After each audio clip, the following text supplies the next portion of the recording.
Eko Sugeng, seorang barista asal Yogyakarta yang memulai karirnya dari mengikuti sebuah pelatihan barista di Pusat Rehabilitasi Yakum pada tahun 2017 dan terus berkarir hingga saat ini. Capable Coffee, sebuah kafe yang sangat istimewa karena kafe ini menyediakan ruang berkarya untuk teman-teman difabel yang bekerja dengan sepenuh hati. Di sini, dari setiap cangkir kopinya, kita bisa merasakan cerita tentang keberanian dan kesetaraan. Halo Sobat Istimewa, selamat datang di podcast Kita Istimewa, sebuah podcast yang mewadahi mempertemukan tokoh-tokoh inspiratif tentunya dalam bidang pendidikan khusus dan pendidikan layanan khusus. Saya Winda Anggun Aprilia, saat ini saya sedang berada di sebuah kafe yang sangat unik di daerah Yogyakarta, tepatnya di Kaliurang. Di tempat yang inklusif ini, kita akan membahas isu yang inklusif, yaitu tentang peluang ruang berkarya bagi kawan difabel. Sudah ada dua narasumber kita di depan saya, yakni Mbak Feni dan Mas Eko. Terima kasih atas kesempatannya Mbak Feni dan Mas Eko, yang tentu saja di kafe yang unik dan luar biasa ini. By the way, ini podcast pertama kita di tahun 2026. Dan kita agak sedikit beda nih Mbak di tahun ini karena kita punya tema podcast yang baru, yaitu podcast keliling. Di mana podcast tersebut kita tuh datang ke tempat-tempat yang memang menurut kita memiliki nilai unik yang tentu saja yang bisa kita publikasikan untuk bahan edukasi kepada semua sahabat istimewa. Mbak Fani dan Mas Eko, kita akan membahas tentang peluang ruang berkarya bagi kawan difabel. Dalam hal ini tentu saja barista ya. Tapi mungkin aku boleh kenalan dulu kali ya, maksudnya tentang Mbak Feni dan Mas Eko. Boleh mulai dari Mbak Feni. Ya, oke. Selamat datang Mbak Winda di Capable Coffee. Jadi perkenalkan, saya Feni gitu ya. Saya adalah Staff Resource Center Pusat Rehabilitasi Yakum yang dulu juga pernah mengelola Capable Coffee di tahun 2022. Nah, kita boleh tahu nggak sih Mbak tentang konsep kafe ini awal mulanya seperti apa sampai akhirnya jadi ruang berkarya bagi kawan difabel? Oke, kalau Capable Coffee sendiri ini berdiri dari tahun 2017 sebenarnya Mbak awalnya. Jadi diinisiasi waktu itu Pak Banu. Jadi Pak Banu itu adalah rekanan direktur lama kami yang memang punya ketertarikan di isu sosial begitu. Lalu mengajak Pusat Rehabilitasi Yakum untuk istilahnya kolaps gitu untuk mendirikan Capable Coffee ini. Dan sudah berjalan sekitar kalau nggak salah 2 tahun, dan resminya di tahun 2019 itu dikelola secara mandiri oleh Pusat Rehabilitasi Yakum. Nah, boleh tahu nggak sih Mbak Pusat Rehabilitasi Yakum itu sendiri tuh apa? Ya, Pusat Rehabilitasi Yakum itu adalah lembaga sosial non pemerintah gitu ya Mbak, yang kami itu bergerak di isu pemberdayaan untuk teman-teman disabilitas. Jadi di sini di Yakum itu ada apa aja kalau boleh tahu Mbak? Maksudnya latihan atau apa? Ya. Kalau di Pusat Rehabilitasi Yakum itu kami banyak sekali programnya atau proyeknya yang berjalan saat ini ya Mbak. Salah satunya juga kami punya vocational training untuk teman-teman disabilitas. Ada beberapa pelatihan yang kami tawarkan untuk teman-teman disabilitas seperti menjahit, membatik, elektro, dan salah satunya adalah pelatihan barista inklusif. Oke. Nah, sebenarnya menarik banget sih Mbak tentang pelatihan barista ini karena di saat era-era sekarang ini kan banyak sekali nih tempat kopi dan banyak dari teman-teman kawan-kawan difabel lulusan SLB yang banyak ingin mencari kerja gitu Mbak. Dan mereka itu kebanyakan hanya taunya misal membatik, terus menjahit. Nah, ini tuh bisa jadi inspirasi ke teman-teman kawan difabel bahwa ada loh lowongan pekerjaan, tempat bekerja yang menarik di luar itu gitu loh, yang kekinian gitu loh Mbak, maksudnya salah satunya barista. Dan berarti teman-teman kawan-kawan difabel ini bisa untuk ikut pelatihan di Yakum atau bagaimana tuh? Iya, bisa. Jadi kami lewat pelatihan barista inklusif itu memang memberikan ruang kepada teman-teman disabilitas atau difabel dan juga kelompok minoritas itu untuk menggali potensi dan kompetensi terkait barista. Gitu, dari kami akan ajari mulai dari meracik kopi, lalu memilih biji kopi ya Mas Eko, sampai pada menyajikan kopi yang enak kepada pelanggan. Itu kami untuk pelatihannya sendiri itu sekitar 1 sampai 2 bulan di sini. Dan itu apakah berbayar atau bagaimana? Tidak, ya. Jadi Oke. kami ada donor yang mengcover untuk kebutuhan pelatihan dan juga akomodasi untuk teman-teman disabilitas yang tertarik untuk mengikuti pelatihan. Oke, menarik banget nih Iya. kayaknya. Nah, kalau boleh tahu di kafe ini sendiri udah ada beberapa pekerja kawan difabel? Ya, Ada. kalau kawan difabel ada 2 orang, jadi ada satu Mas Irfan, beliau adalah pengguna kursi roda, dan satu adalah Mas Eko, dan satu lagi ada Mas Zamar, non difabel. Nah, kalau untuk pelatihannya sendiri itu kami sudah ada 5 batch sekarang, Mbak. Oke. Jadi untuk Mas Eko sendiri itu lulusan yang pertama, batch yang Oke. pertama, dan Mas Irfan itu yang kedua. Dan masing-masing batch itu kuotanya 5 sampai 7 orang. Oke. Di kafe ini juga aku lihat menarik banget nih Mbak, karena ada dari aspek fisik bangunannya juga tuh mendukung aksesibilitas gitu ya. Iya. Itu memang dirancang dari awal untuk teman-teman kawan difabel atau bagaimana? Iya, mungkin aku ceritakan sejarahnya Boleh. Capable gitu ya, Boleh, Mbak. boleh. Apa terus akhirnya kita Silakan. milih mendirikan Capable. Jadi dulu itu ya berangkat karena ketertarikan kami terhadap menjamurnya coffee shop yang ada di Yogyakarta di Oke. tahun 2017 itu kan cukup banyak gitu. Dan kami melihat peluang bagi teman-teman difabel untuk bisa belajar di ranah itu. Oke. Khususnya juga karena kami mendirikan Capable ini tuh pengen menciptakan sebuah ruang atau wadah bagi banyak orang, khususnya untuk kaum muda, belajar tentang isu inklusivitas gitu. Tapi pengennya caranya tuh nggak boring gitu ya. Gimana caranya supaya isu-isu yang kami ingin sampaikan, isu tentang kesetaraan, tentang inklusivitas gitu tuh bisa tersampaikan kepada kaum muda ini dengan hal-hal yang menarik gitu. Nah, kami lihat media kopi tuh kok kayaknya tepat ya gitu. Kayaknya ngobrolin tentang inklusi dengan minum secangkir kopi, bertemu langsung dengan teman-teman difabel itu kok kayaknya lebih asik Lebih gitu. asik ya, Lebih benar. asik. Akhirnya kami memutuskan untuk mendirikan ini, dan salah satu tujuannya selain jadi tempat wadah tadi untuk mempromosikan hak teman-teman difabel juga kafe ini tuh bisa jadi role model Benar untuk sih, benar banget. coffee shop yang ada Betul. di sekitar Jogja lah ya, minimal Betul. untuk tidak takut untuk mempekerjakan teman-teman difabel. Betul, dan lebih kayak untuk kawan-kawan difabel juga aman ya, kan ada guiding block, Iya. handrail sampai rem. Ini juga menjawab kebutuhan teman-teman difabel Betul sebenarnya, lagi. Mbak. Karena kan mungkin banyak dari teman-teman difabel yang takut nongkrong Iya, di benar. luar karena Betul. aku bisa nggak ya sendiri. Nah, di sini kami berusaha sebisa mungkin untuk menciptakan ruang yang aman, ruang yang nyaman untuk teman-teman difabel untuk nggak takut berbaur dengan masyarakat luas. Nah, itu bisa banget jadi inspirasi nih buat teman-teman yang punya cafe shop ya. Jadi tolong pikirkan untuk aspek fisik bangunannya gitu ya.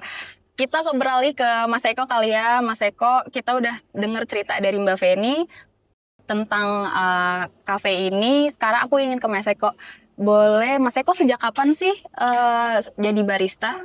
Saya menjadi barista itu sejak setelah ikut pelatihan barista inklusi ya, yang diadakan oleh Pusat Rehabilitasi Yakum waktu itu 2018 ya.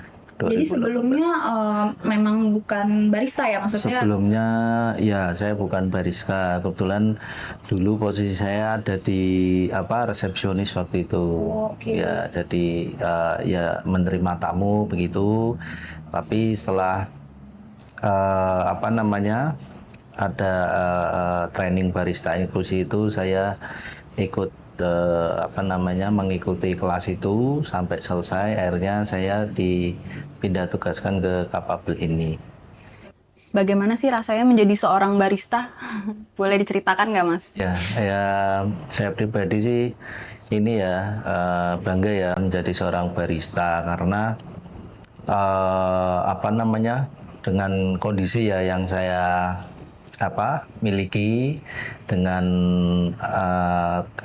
kedua tangan yang tidak utuh gitu ya, tetapi di sini apa namanya saya bisa misalnya mendorong diri saya untuk belajar gitu, untuk misalnya melewati tantangan begitu ya untuk menjadi seorang barista begitu dengan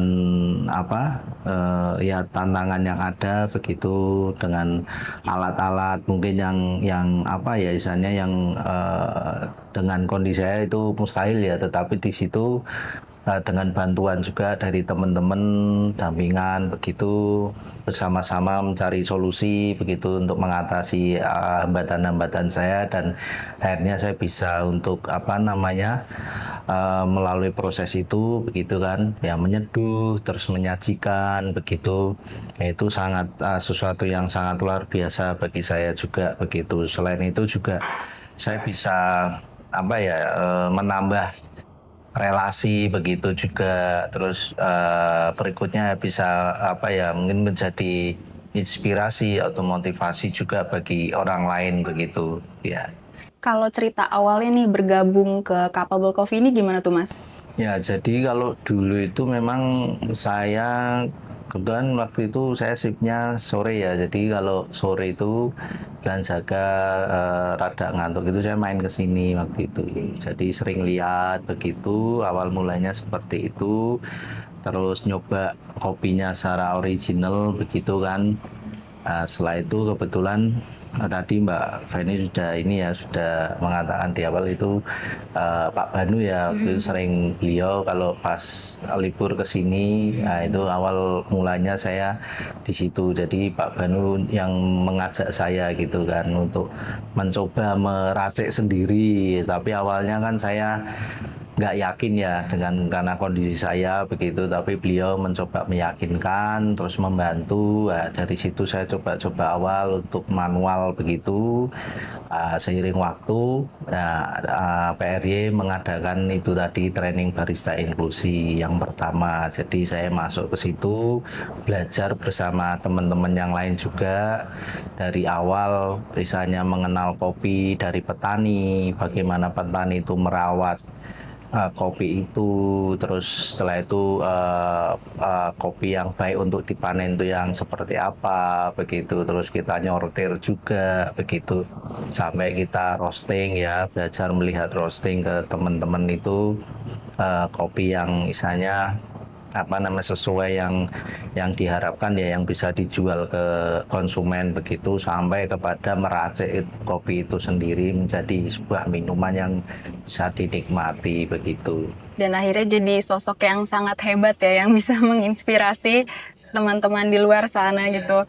Semakin menarik nih perbincangan kita ya. Aku akan balik ke Mbak Feni. Mbak Feni, apa sih motivasi pusat rehabilitasi Yakum sendiri untuk mendirikan dan memperkerjakan kawan-kawan difabel di kafe ini gitu? Jadi kan karena lembaga kami itu kan lembaga yang cukup tua, jadi kami itu sudah sekitar 43 tahun berdiri, dan memang isunya adalah isu untuk pemberdayaan teman-teman difabel. Nah, salah satu yang kami kerjakan itu melakukan advokasi dan campaign untuk masyarakat luas tentang awareness gitu ya Mbak, tentang isu-isu inklusi teman-teman difabel. Nah, salah satu kenapa alasan kami mendirikan coffee shop ini adalah kami pengen coffee shop ini juga jadi ruang untuk mengkampanyekan isu-isu inklusif, terutama untuk hak penyandang disabilitas atau teman-teman difabel dalam bekerja gitu. Dan kami pengennya tuh masyarakat luas tuh tidak hanya melihat kerja kami hanya berdasarkan misalnya website dan lain sebagainya, tapi melihat secara langsung bahwa kami tuh juga mengaplikasikan hal tersebut gitu ya. Apa yang kami advokasikan, apa yang kami kampanyekan juga kami lakukan, dan ruang ini itu jadi ruang percontohan kepada masyarakat luas, tidak hanya kepada pemberi kerja tapi juga kepada teman-teman difabel, bahwa ketika kamu membuka ruang pekerjaan bagi teman-teman difabel dan kamu tahu bahwa teman-teman difabel itu diberikan kesempatan yang setara, seperti halnya Mas Eko, Mas Irfan, tentu saja bisa bisa bekerja secara optimal dan tidak ada bedanya gitu dengan teman-teman non difabel. Salah satunya memang ketika mempekerjakan teman-teman difabel, kita harus menyesuaikan secara kemampuan. Tentu saja Mas Irfan dan Mas Eko ini punya kondisi fisik yang berbeda, sehingga penyesuaian alat kerja itu juga kami pikirkan supaya mereka juga tidak merasa bahwa saya ini hanya sebagai mungkin orang berpikir sebagai bayang-bayangnya aja, tapi sebagai poin utamanya di rohnya itu di teman-teman disabilitas gitu. Jadi kami memberikan tidak hanya pelatihan tapi juga menyesuaikan ruang kerja mereka. Jadi akomodasi yang layak itu ya salah satunya meja yang kami sesuaikan dengan tinggi kursi roda Mas Irfan, lalu alat-alat kerja yang kami sesuaikan dengan kondisinya Mas Eko, sehingga ketika bekerja mereka tidak merasa kesulitan untuk melakukan hal tersebut gitu. Setuju banget sih, kayak kafe-kafe zaman sekarang kayak harus punya standar ya untuk Iya. kawan-kawan difabel di luar sana gitu. Terus ada nggak sih tantangan dalam mempekerjakan kawan-kawan difabel itu sendiri? Iya, tantangan pasti ada Mbak. Yang pertama yang mungkin jadi tantangan kami terbesar adalah menyeimbangkan misi sosial dengan bisnis, gitu ya. Bagaimana Kafabel ini selain berjalan sesuai dengan rencana bisnis yang sudah kami buat, tapi tetap tidak mengesampingkan kebutuhan dari teman-teman disabilitas. Salah satunya ya misalnya kami perlu mengedukasi masyarakat bahwa ya mungkin ada pelanggan yang kurang sabar gitu ya, kok lama, kok butuh waktu meracik kopinya kok dari standar barista-barista yang lain tuh agak lebih lama. Nah ini juga perlu kami edukasi kepada masyarakat bahwa memang hal-hal seperti itu adalah hal-hal yang mungkin saja terjadi ketika kita mempekerjakan teman-teman disabilitas. Lalu juga mungkin tantangannya juga di sisi profesionalisme itu tadi. Jadi mungkin ada yang tidak sabar kopinya kok dibuatnya lama, lalu juga mungkin kami juga perlu untuk terus memastikan standar rasa gitu ya, baik Mas Eko, Mas Irfan yang membuat tuh rasanya tetap harus sama gitu. Jadi makanya ini juga kami ikutkan di beberapa pelatihan Mbak. Jadi pernah tersertifikasi Backcraft juga, gitu. Jadi memang benar-benar kami siapkan, tidak hanya secara orang mungkin lihatnya ya mempekerjakan teman disabilitas, tapi benar-benar kompetensinya kita pikirkan sampai arah sana. Untuk Yakum sendiri, selain pelatihan barista, apakah ada yang lain? Jadi sebenarnya pelatihan yang kita berikan itu tergantung kebutuhan teman-teman difabel. Jadi biasanya kita survei dulu minatnya mereka di mana gitu. Lalu kami akan buka open recruitment di Instagramnya Pusat Rehabilitasi Yakum, melihat kalau kita buka untuk pelatihan barista tuh kira-kira kuotanya memenuhi atau tidak ya. Karena jujur aja sekarang tuh sedang dalam tahap kami kesulitan untuk cari teman-teman difabel yang mau untuk ikut vocational training gitu. Entah mungkin informasinya mungkin kurang luas atau seperti apa, tapi di beberapa batch yang kemarin tuh kuotanya belum kuota maksimal Mbak. Itu biasanya dibukanya per berapa bulan sekali atau gimana? 1 tahun itu kalau tidak salah ya 2-3 kali pelatihan. 2-3 2 kali sampai 3 kali. Nah, teman-teman bisa tuh kawan difabel bisa untuk ikut pelatihan di PRY Yakum ya. Iya. Dan itu kita bisa lihatnya aksesnya di mana nih, Mbak? Ada di IG-nya Pusat Rehabilitasi Yakum, Mbak. Ada di @PR Yakum. PR Yakum. Nanti bisa diakses di situ. Aku kembali ke Mas Eko. Mas Eko, susahnya menjadi seorang barista tuh apa sih?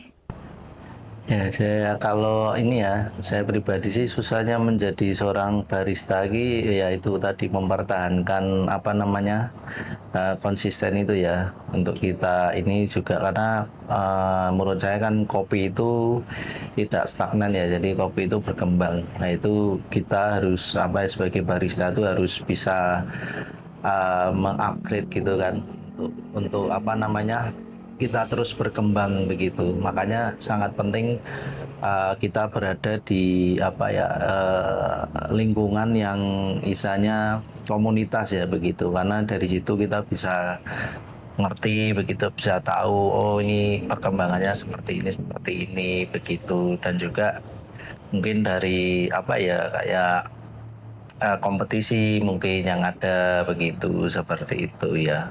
Mas Eko pernah nggak sih dapat diskriminasi dari pelanggan atau orang yang datang ke sini? Kalau yang datang ke sini sih diskriminasi sih enggak ya, cuman mungkin yang baru mungkin pertama melihat disabilitas atau gimana mungkin mereka ini ya apa namanya kaget begitu ya. Wah ternyata baristanya tidak ada kedua tangan begitu, tapi bisa membuatkan begitu kan, dan seperti itu pernah terjadi ya seperti itu. Tetapi apa namanya ini ya suatu hal yang positif sih ya, yang misalnya yang dapatkan begitu. Kalau dukungan keluarga Mas Eko sendiri tuh bagaimana? Ya kalau dukungan dari keluarga sih sangat baik ya, misalnya mensupport untuk saya bisa lebih maju, bisa mandiri, berkembang gitu untuk lebih baik ke depannya begitu ya. Berarti support lingkungan, keluarga tuh penting banget ya Mbak buat teman-teman kawan difabel ini. Karena kan dengan semangat mereka juga akan menjalaninya dengan semangat gitu ya. Karena itu sangat penting Mbak, karena di lingkungan kerja itu sebenarnya banyak kawan-kawan mungkin yang ini ya tidak di sini tapi mungkin bekerja di luar itu kadang mereka itu ini ya istilahnya kurang nyaman ya dengan lingkungan mereka karena mungkin sebelumnya belum ada edukasi kepada yang lain bahwa ini teman-teman disabilitas ini seperti ini begitu kan. Nah, itu sebenarnya dari pekerjaannya sendiri mungkin dia mampu punya skill di situ, tapi karena mungkin lingkungannya yang tidak mendukung, dia akhirnya dengan ya alasan yang mungkin dibuat masuk akal dia keluar begitu. Nah, seperti itu ya. Ya semoga dengan podcast ini bisa menjadi contoh yang baik untuk kita semua bahwasanya kita semua ini setara sama dan kita nih bisa bekerja setara gitu ya Mbak. Gitu. Ya itu seperti slogannya Kafabel kan, karena kopi kita setara. Iya betul. Iya. Kopi kita setara. Oke, lalu apa harapan dari Mbak Feni dan Mas Eko akan peluang kerja bagi kawan-kawan difabel di Indonesia? Kalau dari saya terkait dengan peluang teman-teman difabel gitu ya di dunia kerja, terutama mungkin di dunia kopi ini, kalau saya sih sangat optimis ya Mbak, karena skill barista itu kan skill yang bisa dipelajari gitu ya, teknik yang bisa dipelajari, dan saya yakin dari banyaknya ragam teman-teman difabel itu pasti bisa, asal dapat dukungan yang sesuai, termasuk juga dukungan pelatihan yang bisa mengakomodasi kebutuhannya gitu. Dan untuk teman-teman mungkin yang masih struggle dengan arah hidupnya mau kemana, mungkin itu bisa jadi inspirasi gitu bahwa pekerjaan menjadi barista itu dengan jenis ragam disabilitas itu bisa, termasuk juga untuk teman tuli gitu ya, karena kan pekerjaan barista itu tidak harus selalu dengan verbal, bisa dibantu dengan alat-alat bantu yang lain. Jadi untuk teman-teman difabel jangan patah semangat gitu ya. Banyak terbuka terhadap informasi, terbuka terhadap peluang gitu, dan jangan menutup diri sih gitu. Karena kalau lihat peluang kerja untuk teman-teman difabel, terutama untuk dunia kopi, itu masih sangat besar. Terutama juga karena industrinya kan sangat pesat gitu ya sekarang, dan pasti juga butuh lapangan pekerjaan untuk teman-teman difabel. Gitu. Kalau dari Mas Eko sendiri harapannya apa kalau boleh tahu? Ya, kalau dari saya sendiri sih harapannya ya untuk ini ya teman-teman disabilitas khususnya ya yang di Indonesia ya kalau bisa lebih apa membuka diri ya toh terus apa perluas jaringan begitu perbanyak berlatih begitu ya dengan skillnya masing-masing begitu sehingga nanti kalau ada kesempatan itu datang jadi teman-teman bisa untuk apa mencobanya begitu kan bersaing di situ begitu dengan skill yang teman-teman apa punyai begitu dan juga ya jangan lupa ya apa namanya ya berdoa juga ya karena itu salah satu fondasi juga untuk apa menjalani kehidupan begitu kan jadi yaitu pesan dari saya jangan terus pesimis begitu harus optimis ya seperti itu dan juga apa namanya yaitu tadi dukungan lingkungan juga sangat penting bagi teman-teman disabilitas begitu apalagi yang mungkin disabilitasnya tidak karena dari kecil ya karena kecelakaan itu sangat-sangat butuh support dari ya keluarga dari lingkungan untuk misalnya teman-teman ini bisa percaya diri lagi bisa apa menerima diri yang penting seperti itu menerima diri bahwa dia sekarang menjadi seorang yang disabilitas begitu dan dia apa namanya berpikir ke depan begitulah gimana dengan kondisi yang ada dia tetap survive gitu tetap mau fight ya untuk berjuang begitu itu sih ya dari saya. Oke, terima kasih Mas Eko. Kalau menurut Mbak Feni, ada nggak sih yang dibenahi atau disiapkan untuk menjamin inklusivitas? eh Mungkin apa ya, yang paling susah itu kadang-kadang membangun awareness sih Mbak, kepada masyarakat luas terkait isu-isu inklusif. Tapi sekarang sudah cukup banyak media yang bisa kita akses untuk mulai belajar tentang isu-isu inklusif. Cuma mungkin tidak banyak media yang bisa menyajikan isu-isu ini dikemas dengan cara menyenangkan, yaitu salah satu yang kami sedang apa namanya susun gitu ya, termasuk juga kami punya podcast juga untuk menyuarakan isu-isu inklusif untuk membangun awareness ini, termasuk juga mendirikan salah satu coffee shop ini. Jadi Capable itu ada singkatannya Mbak, Apa Cup tuh? for Empowering Disabled People. Jadi melalui Wow, kopi oke. itu kita tuh apa namanya mempromosikan hak-hak teman-teman disabilitas gitu. Betul. Jadi itu ya langkah-langkah kecil yang bisa kita ambil gitu untuk semakin menyadarkan masyarakat tentang isu inklusif. Karena kan sebenarnya kan kalau ngomongin tentang difabel itu termasuk populasi kelompok rentan yang paling banyak gitu. Dan itu perlu untuk benar-benar dipikirkan bagaimana supaya kita bisa memberikan kehidupan yang lebih baik untuk teman-teman difabel. Jadi untuk mungkin aku sedikit berpesan kepada pemberi kerja kali ya Mbak, kalau di ranah coffee shop ini jangan takut untuk mempekerjakan teman-teman disabilitas gitu. Karena mempekerjakan teman-teman disabilitas itu tidak mengerikan Menakutkan. itu dan menakutkan itu. Kadang-kadang yang dikhawatirkan nanti biayanya mahal karena harus menyesuaikan alat kerjanya tidak gitu. Modifikasi alat kerja itu sangat bisa minimalisir biayanya gitu. Jadi dan kami sangat terbuka kalau ada yang mau konsultasi terkait hal itu ke depannya. Itu bisa banget ya Mbak. Bisa banget bisa datang ke sini. Oke. Gitu. Nah, tadi aku juga ngeliat di sini kayak ada merchandise itu dijual atau gimana ya Mbak? Iya, dijual. Jadi kami kan punya kelompok dampingan, Mbak, yang masing-masing kelompok dampingan itu punya karya gitu. Ada batik, lalu ada berbagai macam handicraft gitu. Itu kami jual gitu. Dan salah satunya kenapa kami pajang di Capable supaya yang datang tuh juga bisa lihat bahwa kami juga tidak hanya memberdayakan teman-teman disabilitas di Kopi ini, tapi juga di kelompok masyarakat.